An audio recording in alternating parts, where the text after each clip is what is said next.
السلام عليكم يا شباب، اخباركم ايه؟ يا رب تكونوا بخير. معكم صوميل من قناة هو كده. والنهارده هنتكلم عن لعبة أسطورية من أفضل الألعاب اللي ليها جوهرة وتخفوا من سنين.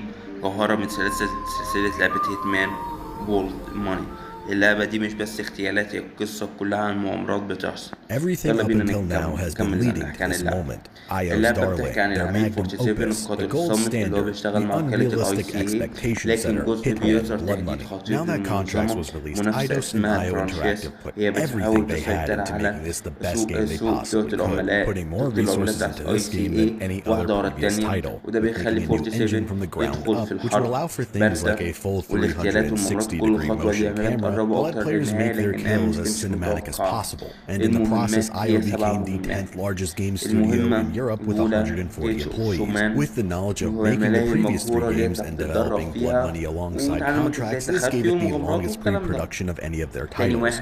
Blistad noted that because of this, they had quite a detailed level design guide, so they had a good idea of what would work and what wouldn't. After reading multiple interviews from a variety of people on the dev team, the idea of a complete understanding of their IP was really apparent. When outlets would ask them how they planned to have the game play out gameplay-wise, they all had very similar answers. How the hits are executed have always been up to the player. We simply give them the tools to play as they please. One thing that really stuck out to me was in the Eurogamer interview with the game's producer, Adam, who said they listened to their hardcore fan base when designing this game.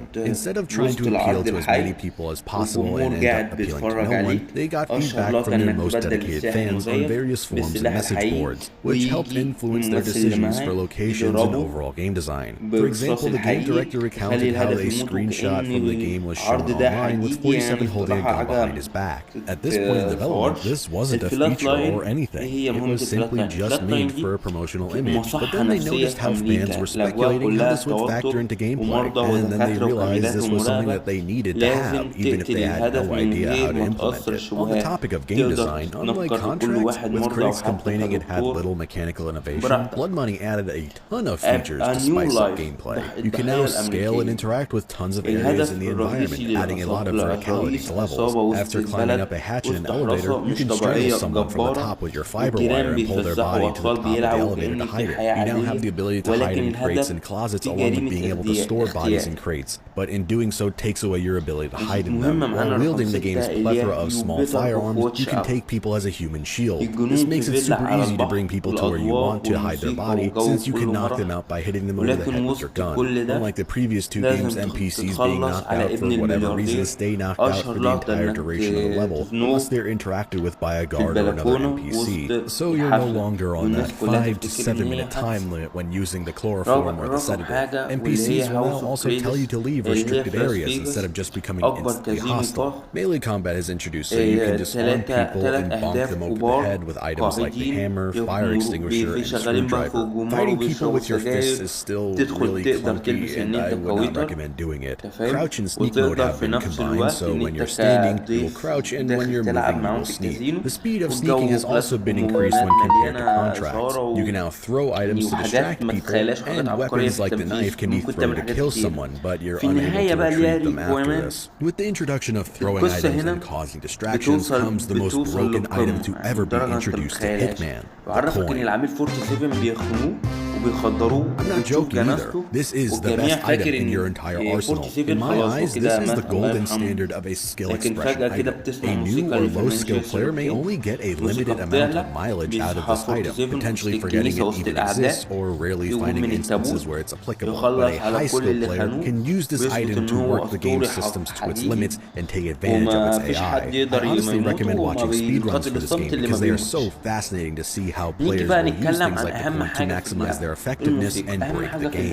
Yes, you can look at it as the coin breaks the game because it admittedly does, but I wish more games had things like this. Allowing for skill expression in your game through its systems opens up a world of possibilities for the player, and in turn keeps your game effectively living as long as people are interested to try to discover new tech. It's why things like character action and fighting games are so beloved. This at its core is what Hitman is all about, and what I love about this series: a low skill floor but a high skill ceiling. تفصيل three major دقيق systems تخليك added to تلعب this كل were the مهمة accident بطريقة system, the مختلفة. notoriety system, قصة and the مؤامرات weapon عميقة upgrade system. مع Weapon نهاية لا upgrades are تنسى. really straightforward. لحد Receiving money النهاردة for completing levels has made a مفيش return from codename في إن 47. How هيتمان much you receive is based on how well you لم do in the يرجع level. Before يلعبها. each mission, you can pick what weapons you مفيش wish لعبة to bring تاني with زي you for هيتمان your hit. ترجع Your تلعبها selection تاني includes a زي silenced بنفس pistol, a المستوى وبنفس submachine gun, الكواليتي a ونفس كل shotgun, حاجة. an assault rifle, and a sniper. As you وكمان progress through the game, you'll be able to buy new بكده ammo نكون types and خلصنا parts for your رحلتنا مع gun, like a هيتمان better بولد ماني. suppressor, extended mags, اللعبة اللي grips, علمتنا or يعني ايه stocks اغتيال and باسلوب scopes. راقي You can وازاي also buy تكون صامت بس miscellaneous قاتل. upgrades for yourself, لو like عجبك better الفيديو body armor, ما extra تنساش شير explosives, medicine, and a ولايك briefcase that allows you to take your sniper rifle وسبسكرايب through metal للقناة. detectors. The only وكده أنا upgrade that has me on أكون the fence صمويل about the whole معاكم. thing is the improved وكده نكون lockpick خلصت upgrade. It's why I'm الفيديو always النهاردة hesitant to have وأشوفكم an في فيديو جاي. upgrade system like اكتبوا لي في this in a التعليقات لو stealth عايزين game, الفيديو يجي because المرة all the الجاية. upgrades do is make it so you could open locked doors faster. So you can potentially see this as the early game has to suffer so it can give you something to upgrade.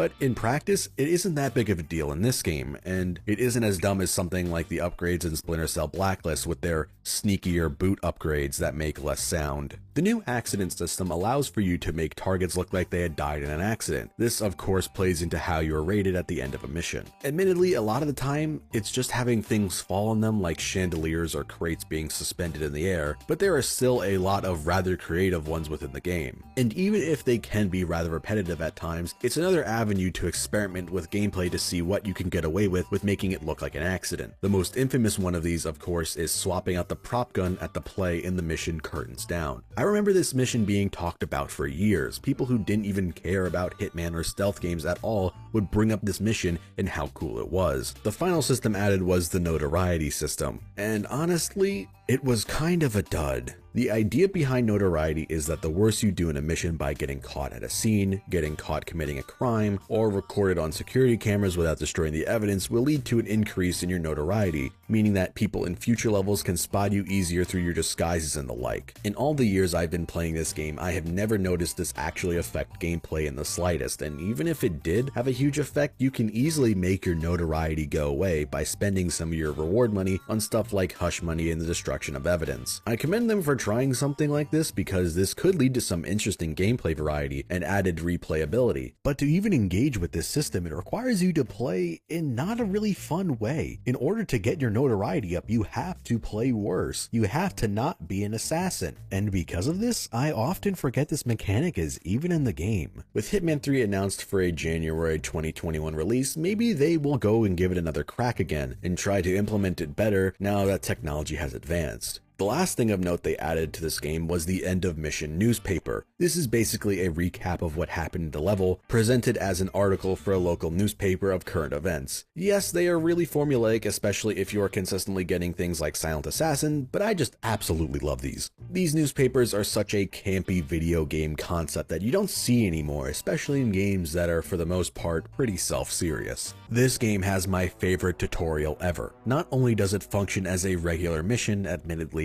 a rather restrictive one in the context of the rest of them, but it teaches you everything you need to learn about the system mechanics and all the new things introduced that I just talked about. I remember before I ever even owned the game that this was the demo on Steam, and I would play through it so many times on my parents' laptop with no more than a 20 to 50 frame average, and I loved every single second of it. I never felt like I didn't understand how any specific mechanic worked after finishing this tutorial. Originally, when this game was being made as Hitman 3, the story was supposed to be a parody of the George Bush election campaign, and having the game released in 2004, it would have been perfectly timed. But as we know how things played out, Contracts came out in 2004 in its place, and Hitman 3 was transformed into Hitman Blood Money, as it was being developed alongside Contracts. So this story was shifted to the vice president attempting a coup with the help of a rival agency called The Franchise, led by the former director of the FBI. Also like Contracts, the story is told via flashbacks, but this time around it's from the perspective of the former FBI director to a reporter. It's pretty funny to see how he stretches the truth at times to suit his own narrative to downplay how much of a perfect killer 47 is due to being a clone. Who actually killed him?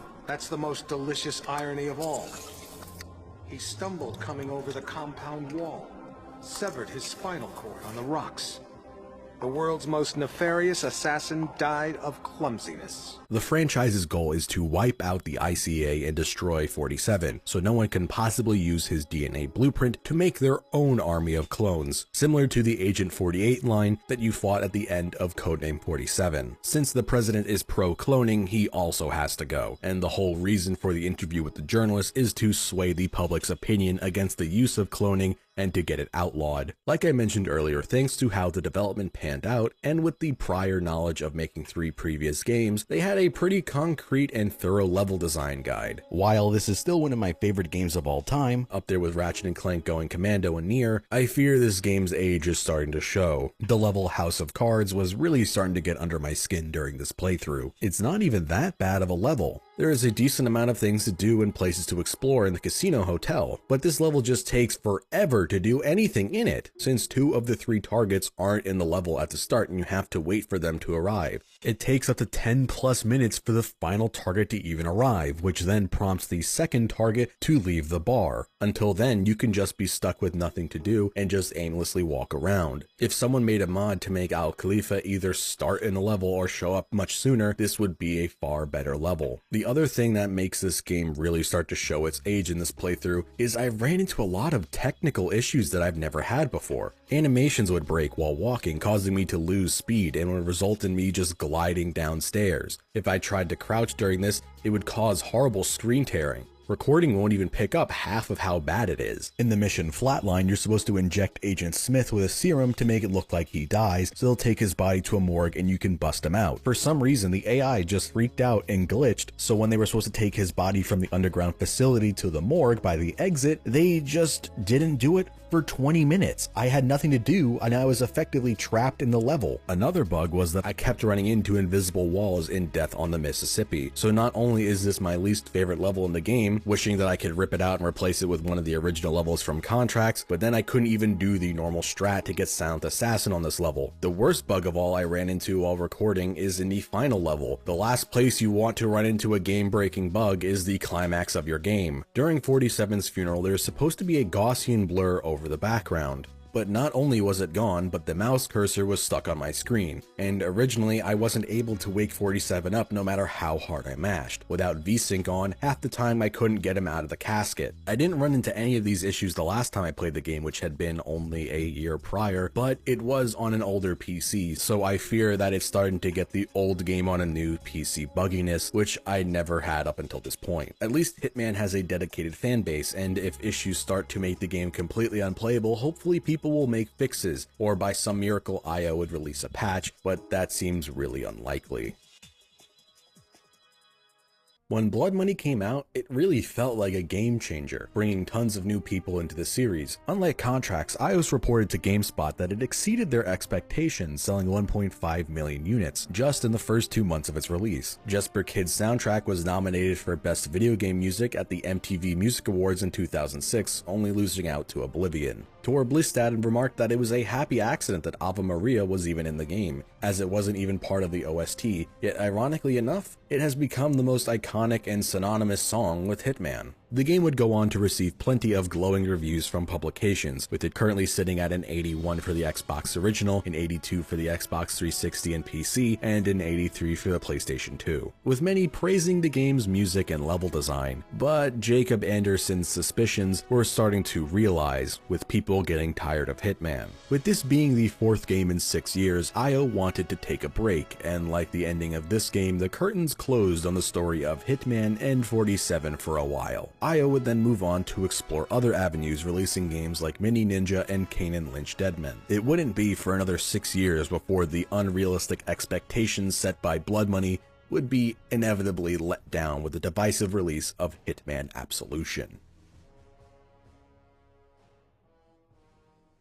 If you've made it this far into the video, I just want to say thanks for watching as always. If you really liked this one, I ask please share it around, because these videos don't get a lot of views, and come back next week for the release of the Hitman Absolution video. If you really like the channel and want to support it more, maybe become a patron on Patreon. All patrons get access to my videos a day early, and now I'm going to shout out my $5 and up patrons who really help support the channel. Bully, Tristan the White Wolf, Filthy Finger 69, Clivermort, Fies, William Moore, Mr. Kill Jr., Tyler Schertzer, Some Panda, Poke Joke S, Joshua DiLarino, Chichometrius, Sarah Chan, Ben Johnson, Oods of Nudes, Fish Kami, Joan Eisen, Alejandro Benitez, Star Fox, Flarbu, and Mitchell. Thanks so much, guys. And if you want to keep up to date with what I'm working on next, follow me on Twitter. If you're a card game player of any kind, I have a TCG Player affiliate link in the description below. All purchases made with my link give me a small kickback, so that's just another avenue to help support the channel. I have completed all the episodes of the Hitman retrospective. It's just going to be uploaded once a week for the next month, so I'm not really sure what I'm going to do next. I'm kind of torn right now between doing a Kill the Past video covering all of Suda51's games prior to the release of No More Heroes with the lead up to No More Heroes 3, or maybe cover the Ratchet & Clank Future trilogy, or work on the next episode of the Yakuza retrospective with Yakuza 2 and Kiwami 2. But whatever may be next, I hope you enjoy it. And as always, thanks for watching, and see you next time.